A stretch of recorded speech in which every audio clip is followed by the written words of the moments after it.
안녕하세요. 함께 아 너무 웨이브 같다. 뭔가 인사하고 싶었는데 우리 한번 이거 해볼래? 하나 둘 셋. 안녕하세요. 함께 성장하는 스프팀입니다. 독서모임 운영 방법이 크게 두 개가 있는 것 같아요. 첫 번째가 각자 자기가 좋아하는 책을 읽고 그리고 그 책에 대한 소감을 이야기하는 거. 그리고 두 번째가 한 사람이 책을 정해가지고 그 책에 대해서 이야기를 하는 거. 저희 독서모임은 발제자 한 명이 있습니다. 그 사람이 독서모임 사람들과 함께 읽고 싶은 책을 선정을 하고요. 그리고 그 책 안에서 특히 이 부분에 대해서 이야기를 해보고 싶다라는 주제를 뽑아서 그 주제만 가지고 이야기를 합니다. 이 두 가지 독서모임 운영 방식에 대해서 각자의 장단점을 한번 살펴볼까 해요. 그리고 네, 저희가 그럼 첫 번째 방식에 대한 장점을 얘기해 보려 해요. 아까 말씀드린 첫 번째 방법이 각자 자기가 읽고 싶은 책을 읽은 다음에 모여서 공유를 하는 방식이에요. 이 경우에는 일단 자신이 좋아하는 책을 읽잖아요. 뭔가 이런 독서 모임이라는 기회를 활용해서 나 전부터 이 책을 읽고 싶었어 이런 걸 가져다가 읽을 수가 있죠. 뭐 하나를 누가 정해서 강제하는 게 아니다 보니까 일단 책 읽는 건 즐거워요. 그러고 온 다음에 자기 이제 얘기를 공유를 하는데 다른 사람들도 책을 여러 번 읽었을 거 아니에요. 그럼 각자 뭐 좋았던 부분을 요약해주고 뭐 자기의 느낀 점을 얘기해주겠죠. 그럼 뭐 예를 들어 한 뭐 6명이 사는 독서 모임이었다 하면 적어도 뭐 2주에 한 번 하는 독서 모임이라면 난 2주 만에 6권의 책에 대한 정보를 아는 셈이에요.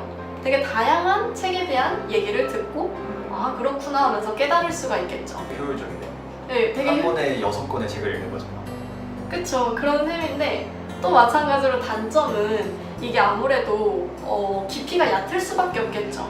왜냐면 우리가 독서 모임을 하는 건 사실 좀 서로에 대한 의견을 듣고 싶은 거잖아요. 이 책을 내가 제대로 이해한 게 맞는지 혹은 뭐 이 부분이 좋았다든지 나빴다든지 이런 얘기를 하고 싶을 수도 있는데 그냥 누군가 얘기를 했을 때 상대방은 아, 저 책이 그런 책이군, 그렇구나 하고 끝나게 되는 거죠.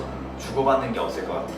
네네, 그래서 좀 하다 보면 아쉬울 것 같아요, 아무래도. 두 번째 독서 모임 방법, 발제자 한 명이 책을 정하는 방법의 장점, 단점을 이야기해 보겠습니다. 하나의 주제를 가지고 엄청 깊게 이야기를 해볼 수 있다. 여러 사람들의 생각을 들어볼 수 있다는 게 되게 좋은 것 같아요. 당장 저번 주 독서 모임에서 원칙이라는 책을 읽었어요. 근데 저는 이 부분이 되게 궁금하더라고요. 피드백을 최대한 많이 받으려 나를 더 많이 공개하고 더 많은 피드백을 받아야 한다. 그래서 진실을 찾아야 한다. 그런데 저는 이 피드백을 도대체 얼마나 많이 받아야 될지 그게 되게 궁금했어요. 예를 들어서 제가 회사에서 일을 하다가 한 사람에게 피드백을 받았어요. 그런데 똑같은 내용 가지고 다른 사람한테 피드백을 받아요. 근데 그 사람은 다른 생각을 가지고 있어요. 이런 식으로 여러 사람한테 물어볼수록 믿지 못한다 뉘앙스를 풍기는 것 같더라고요. 이거에 대해서 서로의 생각과 경험을 되게 많이 이야기했었어요. 이런 것처럼 좀 더 책 내용을 깊게 이해할 수 있다, 나한테 어떻게 적용할 수 있을까를 생각해 보게 됐습니다. 그래서 발제자 한 명이 책을 정하는 두 번째 독서 모임 방식을 정말 추천하는 바입니다.